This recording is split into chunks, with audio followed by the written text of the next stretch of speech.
Welcome back to Studio 5. Her work has ignited a global conversation on vulnerability, on shame, and on courage. Women quote her constantly. We even quote her quite often here on this show. Brené Brown is a social scientist of sorts whose research reaches women in a very real way. And according to my next guest, her latest book, Rising Strong, is a must-read for all women out there.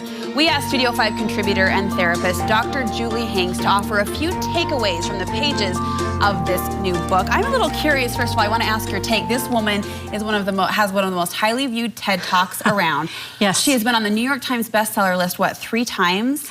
Well, she had 3 books on there at the same time. I don't know how many times she's been on there, but 3 books at the same time and on the New York Times. I feel like her name is just a buzzword, right? In female circles, Brené Brown. Well, it's not just female circles. I mean, it's everywhere. It's in business. I mean, she consults with, you know, Disney, Pixar, and all these big corporations. Her work is resonating with people.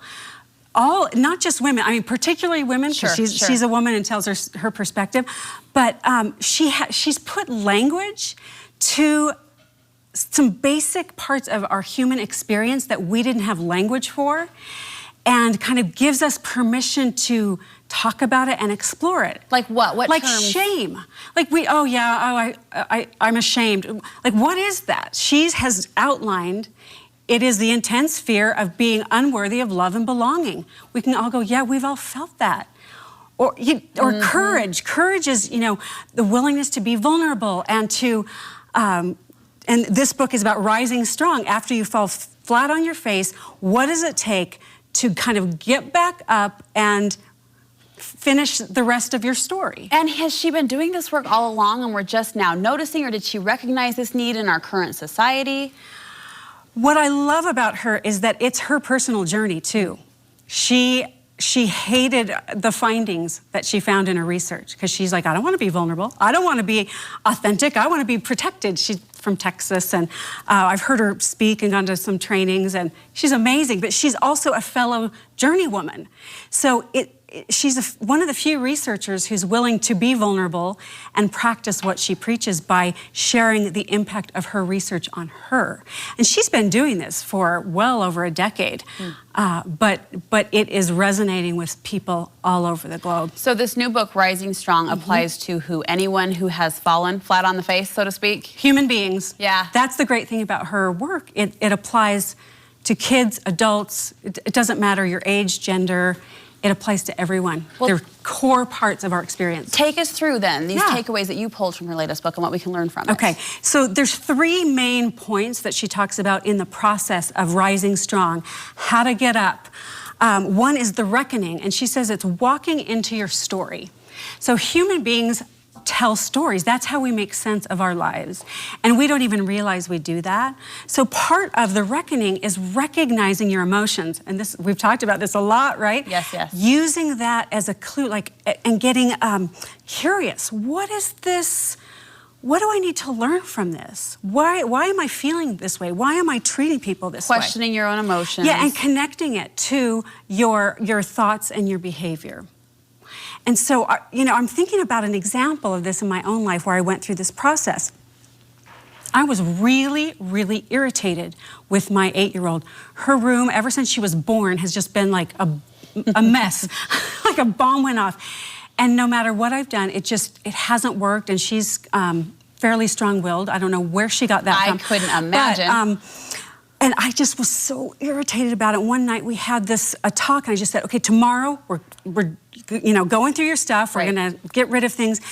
And we kind of had an escalated, I mean, it wasn't abusive, no. Of course. Right, but just like, no, I don't want to. Yes, we have to do this.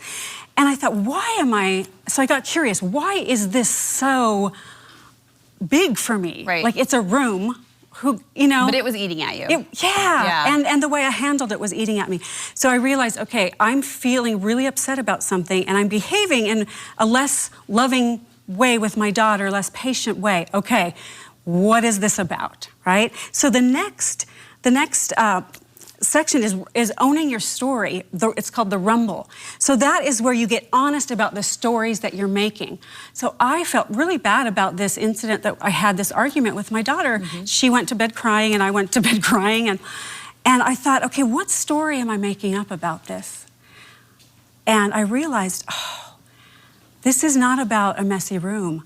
This is about I'm not a good mom, and I'm not teaching her well, and oh my gosh, she's gonna grow up and, you know, be a slob, and oh my gosh, she's just like me.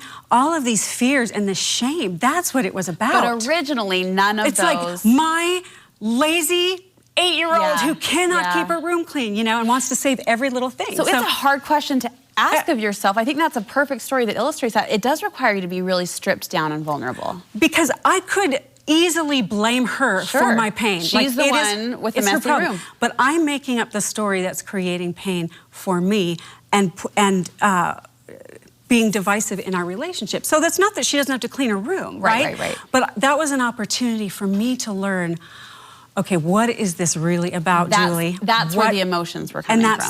And that's the story. And we tell ourselves stories and we believe them without even thinking about it, right? Things that people have said to us in our lives, you know, oh, you're not smart, or you're the labels we get. And we kind of tell ourselves that story over and over again. So there's the reckoning, the rumble. What's the third section? And then the section? revolution. The revolution. Yeah, and that's taking charge of the end of your story. How this scenario, or whatever situation you're in pain about, taking charge of that and having this process of self-discovery and awareness and change become a practice that you do every day, right? And so I rewrote my story with my daughter, and I went to her the next day and I apologized and I said, I am so sorry. This is not about your room. I've been thinking this is really about me being afraid that I'm not a good mom. And I love you, and let's work on this together. And you know what she did? Did she clean her room? She went immediately up and cleaned her room, and it has been clean ever since. There you go.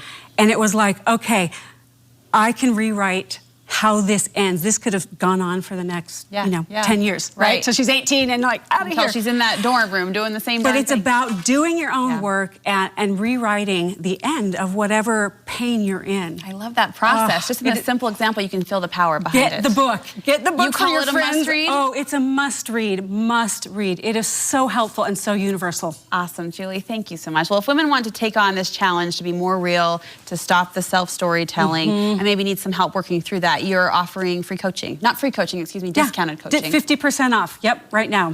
Julie Hanks, or Dr. Julie Hanks. I keep forgetting. Own it. drjuliehanks.com. We love it. Thank you so much. When we come back, families who like to ride bicycles are not letting the snow stop them. Details on a new outdoor adventure you want to try this year.